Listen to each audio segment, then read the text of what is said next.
Dobrý deň, milí diváci, toto je Duša v rovnováhe.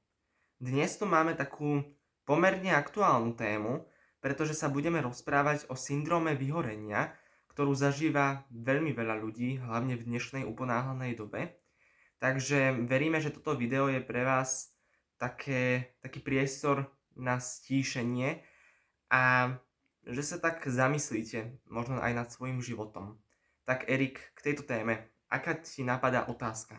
Ako rozpoznať prvé príznaky vyhorenia v práci alebo v živote? Terapeutka Dominika Nociarová tiež odpovie.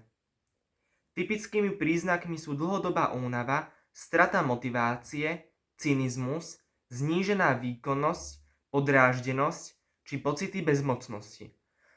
Môže sa objaviť aj fyzické vyčerpanie, bolesti, zhoršený spánok.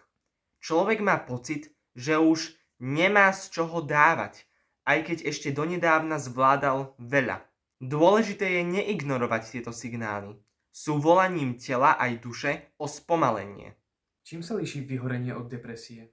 Vyhorenie je stav dlhodobého emočného, mentálneho a fyzického vyčerpania, často spôsobený preťažovaním v práci alebo vo vzťahoch.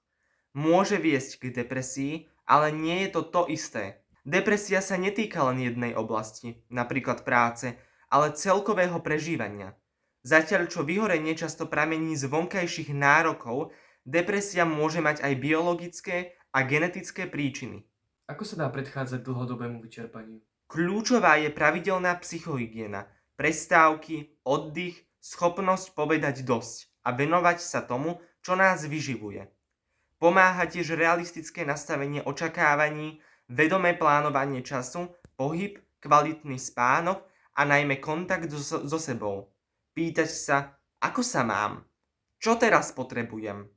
Prevencia začína v každodennom nastavení hraníc. Prečo sa vyhorenie často vyskytuje u pomáhajúcich profesí? Ľudia v pomáhajúcich profesiách často dávajú veľa energie druhým, no zabúdajú doplňať tú svoju.